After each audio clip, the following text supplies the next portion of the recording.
Good morning, everybody. I'm John Silk. Welcome to Career Live, our weekly Thursday morning get together where we talk about issues in career management and developments in the news. Today, we're kind of the underlying issue we're exploring is this one. I've heard a lot of people talking about AI. I've seen a lot of stories that minimizes the impact on AI, and then you listen to certain CEOs in moments of candor, or you get reporting out of global meetings, and the investment bankers and private equity people are literally delirious with joy because all of these employees expense that they have to pay for when they do a deal is going to be minimized.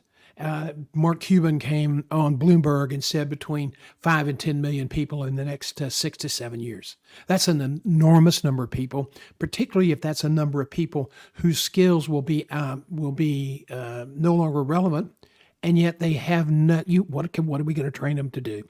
So that's kind of interesting. We're not hearing a lot about that, and so today we're going to focus on some responses you can take. And believe me, when we talk about this, the implications are pretty bad, but the solutions are really pretty good. They're pretty easy to work with. All you have to do is do it. Okay, let's get started. One of the things we are noticing, and I think some of the press is saying this, is that the pace of change is really accelerating.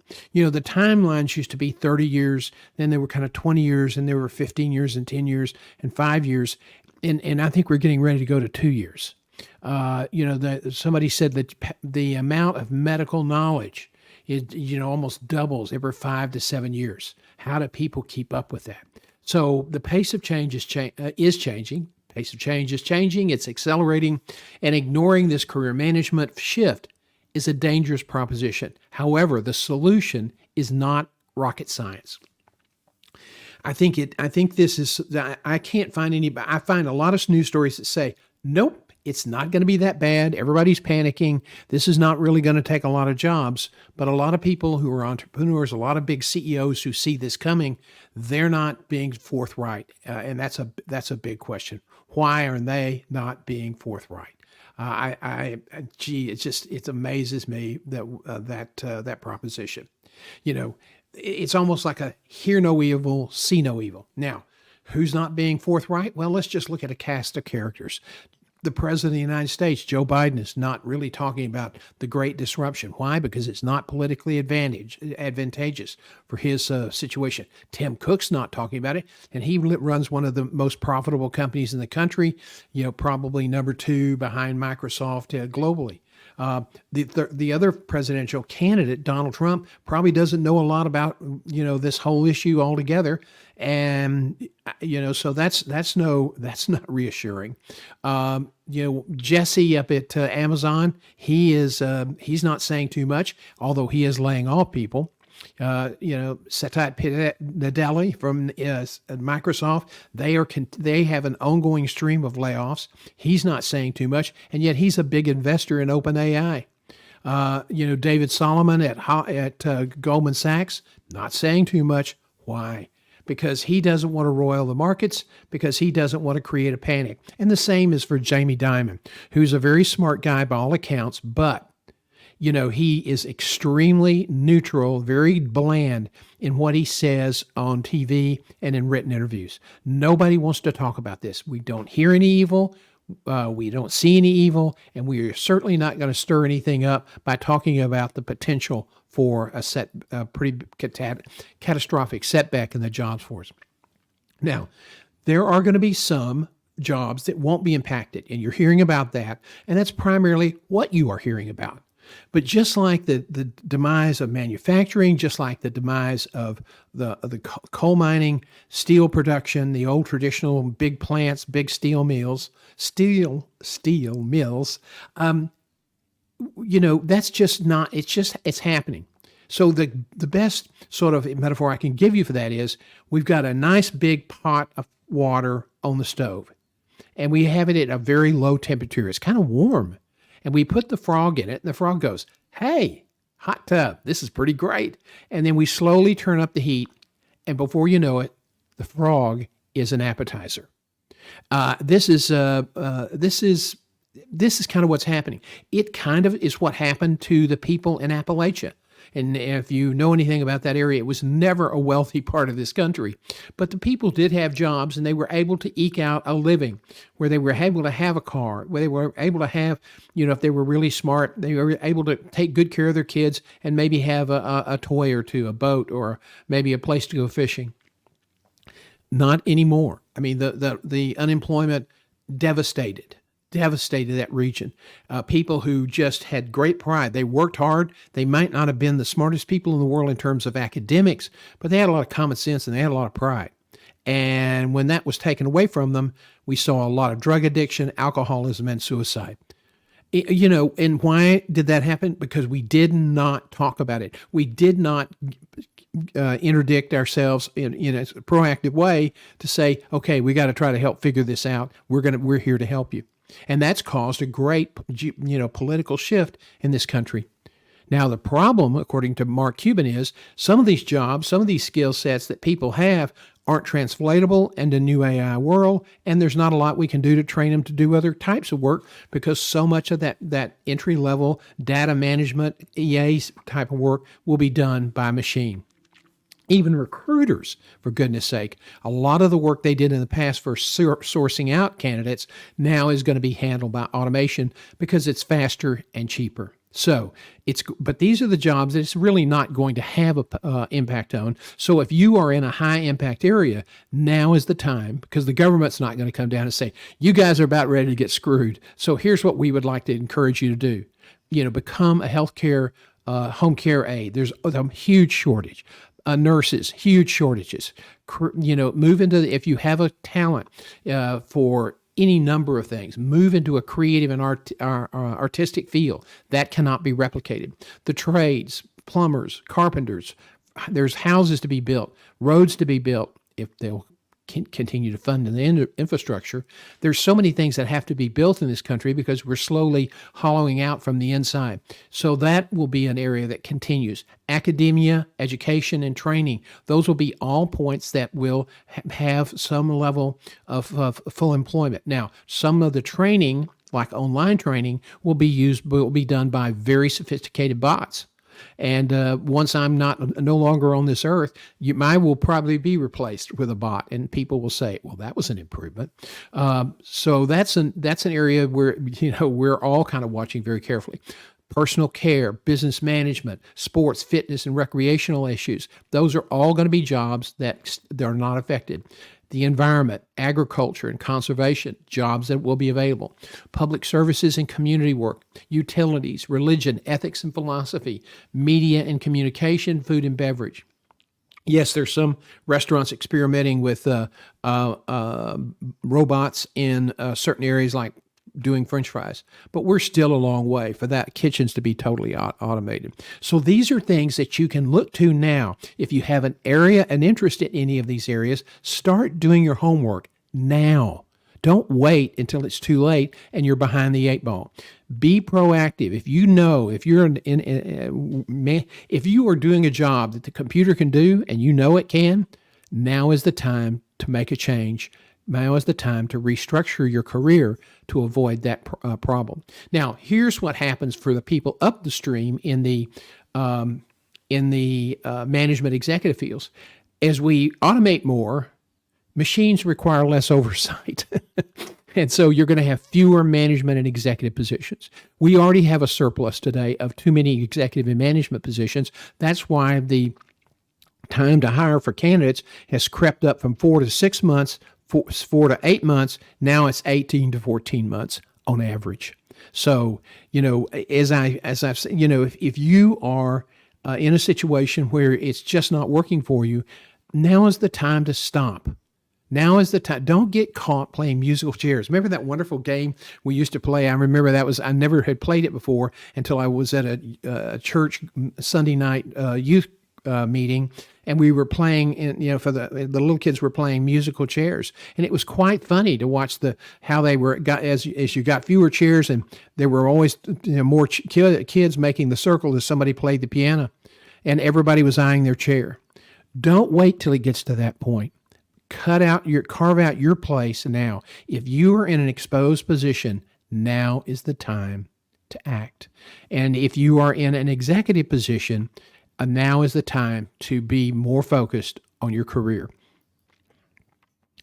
As I just said a minute ago, and I think this bears repeating, the competition for the safe jobs, whatever those are, the management, the executive jobs, what few are left, those are all going to be there's going to be a lot of competition. And so, there are certain jobs that require, a higher level of academic preparation and academic capability, the law, medicine, in some of those fields. But if that's not an area where you feel comfortable or you don't have the bandwidth to really master that, and not everybody does. Matter of fact, those people are in the minority. You have to really start understanding that the competition for jobs is going to get more severe. Meanwhile, it is the workforce is not necessarily very forgiving, and nor is the social political climate. A lot of people are going to have to work longer because they've lost money off their 401k programs. Some people are just now recovering, at the 60 to 70% level from the 2008 financial meltdown, and we're probably heading for another big meltdown. The nice thing about financial meltdowns is every time we have one, they're more severe and they happen closer together. And so, we went a long time without having a major meltdown. In 2008, for those of you who weren't old enough to remember, we got maybe a whisper away from a Great Depression. We were a whisper away from an economic calamity in the world, and who knows how that would have destabilized things. But we're now in some tumultuous times, and that's going to affect the job market, and that's going to affect hiring going forward. And if you're now saying, yeah, and I'm going to have to work until I'm at least 70, you need to start preparing your plan now. How are you going to remain relevant?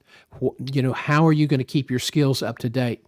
If you have forced retirement, sometimes in certain types of firms, the partners mandate you have to step down at a certain age so they can create space to keep the firm and keep the business growing.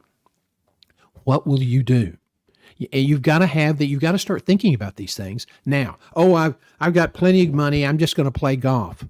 Okay, well, that's great, but I guarantee you're going to get tired of golf and you're going to end up having less money. Okay, so I think we know that the competition is going to be stiff. So just because you are maybe getting a little bit older, don't throw away your career management playbook.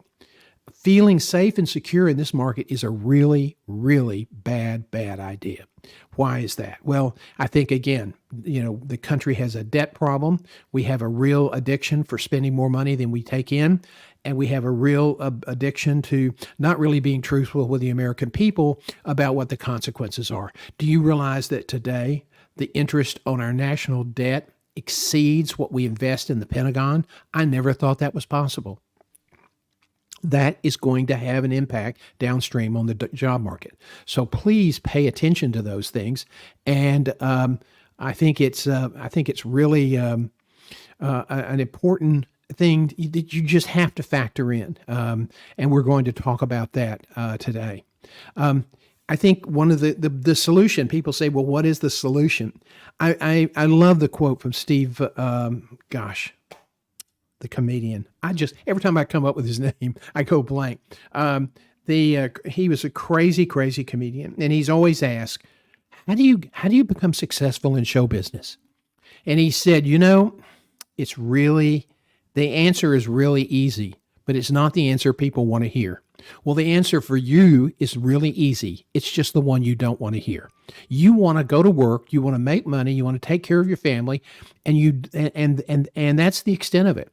You want to be recognized for the quality of your work. You want to be recognized and everybody know you because you're somebody that can be depended on to get the job done. But it doesn't work that way anymore. Doing a good job is that's now a bare necessity. Doing a better than good job is really a requirement. So you really have to develop your brand. You have to set up a plan and you have to execute it. And this is not like, I want to find a job, so I need to get busy and elevate my brand. No. People think career management is all about finding a job. It is not. Job search is a separate small component of career management. Career management is ongoing. It is something you have to do. It is a way to elevate your brand so that when more and more of the recruiting is done automatically with bots and scanners, you're going to be someone that they see as a potential candidate for a great job. And if you're not on LinkedIn, that you're going to find yourself to be invisible. So this is something I think that you really have to continue to focus on. Continuous brand management. You have to have a comm plan. You have to have all these issues resolved in your mind. What's your value? What are you going to say? What do you want people to know you by? Where are you going in your career? Building a network. You can't stop networking anymore. This has to be an ongoing proposition. Now, I think this is some steps to your career well-being. The photo is one of the best CEOs I've worked with. There have been 2 or 3 in my career that I've been privileged to know. Mike Young, who is currently the CEO at Temple, Jan McFadden, who is now retired. All were CEOs who were really people-oriented individuals. They were, a couple of them had challenges along the way because they were pretty tough leaders. Mike Young has really he kind of has made an incredible transition from a hospital in Pittsburgh to Central Pennsylvania through Buffalo, East Erie County Medical Center to Grady in Atlanta, where he did remarkable work. Somebody else came along and tried to get the credit for it, but he did remarkable things. And now he's at Temple and has done a masterful turnaround. This is Britt Barrett. Britt Barrett was the CEO for many years at Medical City Hospital in Dallas. That's an HCA affiliate. It was one of their top producing hospitals in the country. Britt spent a lot of time out making rounds, talking to employees, and providing courage. The evidence that Britt had an engaged workforce on an icy night in Dallas, and his hospital was shoehorned. It was a big hospital, but it was shoehorned around the High Five, which was a big elevated interchange that was just a death trap if it ever got icy. And a lot of times the way to get to the hospital, you either had to go down and up a hill or over the High Five. And 95 of the people that were scheduled to work on icy shift, 95% of the people showed up. Why? Because there was a sense of common commitment. Brett Barrett did that, and he really built a strong brand built on that, and has had a great career. He's currently leading the undergraduate healthcare training at at Brigham Young University in Provo. Britt is a devoted Mormon, but he is a devoted good guy, and so he's had a great career. And he's somebody who paid attention to his brand. He is somebody who performed so well that people could not ignore him.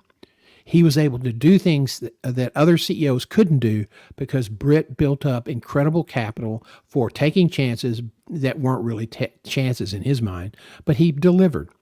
He delivered and meeting your business plan goals and delivering exceptional service and care if you're in healthcare, delivering on your goals in manufacturing, sales, marketing, retail. These are all important things. If you can't meet your goals, that has a direct impact on your brand. So you really have to know your value today. Britt, he grasped his value. He had some really challenging experiences early in his career, and he used those experiences not as barriers, but as a director once said, work with the challenge. If something happens on stage, work with it. If somebody, blocks the door and you're really angry, they block the door, pick up the chair, force your way, pick up the chair and break it. If it's or use humor. The point is, work with what you're given. That's the bigger point. And that is an exceptional lesson that we all need to keep in mind. Work with what you're given and maximize that benefit. Build a strong internal brand is also important. Your external brand is important for the recruiters and the bots to find you. Your internal brand is important because if there are big layoffs, and there will be some more coming, you do not want to be the person that's picked. Why? You want to make the decision to go on your own time, own terms. You don't want to be kicked to the curb. And so when you are kicked to the curb, you were selected to leave the organization and somebody else was selected to stay. Why? What building a strong internal brand, exceeding levels of competence, being somebody that can't be ignored. That's the secret. And that was basically the message of that comedian who said, you gotta just be so good they can't ignore you. finding an agent, doing all those other structural things, yeah, that can help. But the first thing you have to do is you have to be good. Okay. You want to work your career brand daily. You want to work on your internal brand every chance you can get. When you know a member of your team has a birthday, write them a handwritten note, a card, happy birthday, best wishes for many more, those kinds of things. And if you really want an impact, mail it to their house. Especially in this automated world of e-cards and email. So do those little things to build strong relations internally. Do the things that you need to do to build a strong brand of performance, exceeding performance internally. And then when you have your written career plan, and that's really important because more people are successful who have written career plans and execute, then, keep up your plan, hold yourself accountable. And then use Networking 3.0. Networking 3.0 is basically a strategic plan-driven form of networking. You've only can build relationships with 135 to 145 people. So you need to have a plan. Where am I going? Where do I want to end up? This is a big country. You can't have strong networks in 50 states. It just is not possible. And it's not a good use of your time. So focus where you want to go. Focus on the industries you want to be in. Focus on the jobs that you want to do next, and start building relationships in that vertical to help you move forward. That's what you have to do in this new marketplace. Now, you're hired. Now get busy again. Never, ever stop networking. I get that call all the time. John, I've got my new job and getting settled. Onboarding is going forward. And now when should I start thinking ahead? Next year, second year? No, today. You need to start looking ahead today. You should have a career plan. That plan should have your next step. Where do you want to be? What company do you want to work for? Is it a good company? Is it stable? Is it going to be there? Is it in an industry that's going to remain relevant? Okay. Check that out and then start building your connections to that next level. If you already have some that are foundational, great, but add on new people as older people retire or pass away. You have to keep your network up to date. And your network, just having a connection, is not going to help you get a job. You have to have a relationship, and a relationship requires work, it requires communication, and it requires, attention to detail. Now, once employed, adjust your online brand management strategy. You don't want to be as active on LinkedIn as you were when you were looking for a job, which is really important today to find a job. If you don't have that network, you've got to be active on LinkedIn. You want to remain active. You want to become active or remain active in local communities and professional associations. You want to be seen as a strong, empathetic leader for your team. You want to be seen as someone that your team trusts. If they have issues or problems, they can come to you. You want to treat people with respect. We all have lives. We have families. We have challenges, debts. Kids are struggling. And it can distract our focus from business. Don't beat people up. As Simon Sinek says, what's going on? What can I do to help? Is everything okay? Your numbers have been down a little bit, and I'm really, really worried about you. Can we talk about this? Instead of going in to say, your numbers are down. If you don't get them up, I'm going to have to make a change. Now, there are some CEOs that did that and were very successful. Jack Welch was. But Jack Welch also had a side of empathy that he showed to people in one-on-one relationships. As I said earlier, doing a good job is no longer enough to ensure career advancement. You have to engage in active career management, meaning you have to work internally to build your network to ensure that you make the decisions on when you're going to leave, not somebody else who, is protecting friends or says, well, this guy, he's on the line. We don't really need him. We'll cut the cost. You don't want to be the part of the cost that's cut. You want to be the positive side, somebody who's going to continue to contribute. And to do that, you have to build internal networks. You have to build external networks with people who can help you take that next step in your career. And that has to be based on a plan. That type of networking is Networking 3.0. The plan is a strategic career plan. It should be in writing. You should put in metrics of how you're going to hold yourself accountable as you advance in your career. It will change over time. Your interests may change. You may decide, I really don't want to be a CEO of a Fortune 100 company or a Fortune 500 public company. I want to do something more creative. Fine. Redo your plan and outline the steps it will take to get to where you need to be. I want you to, hopefully you'll join us tomorrow at 11 a.m. That's Friday, on YouTube, Facebook, and LinkedIn, the same three channels we're using a lot for your career questions. We spend about 30 minutes answering questions. And if you have some and don't want to drop it in the chat box, you can send it to me today at info@johngself.com. That's info@johngself.com. And we will look your questions over and try to get it answered in tomorrow's live stream. That's your career questions at 11 a.m. on Facebook, YouTube, and LinkedIn. I want to thank you today for joining us. I hope this has been helpful information. I think this is a question you need to kind of keep in the top of mind. This is something that we absolutely, this is the canary in the mine. They are not telling us this stuff. Why? Because they don't want to roil the markets. They're not telling you this stuff because they don't want to create panic, because that can impact their businesses and their finances and their compensation. They all know it's happening quicker. It's happening much quicker than is being publicly reported. Just like the slow deterioration in Appalachia, this is going to be a much faster transition, but it will be just as devastating. And so if you're in that risk pool of people who might be replaced by automation, now is the time to make your change. Join our career community, $49 a month. This is, it is a group of people where we try to help each other out. We do coaching. We do discounted coaching. If you're a member, $49 a month, you have access to all of our training.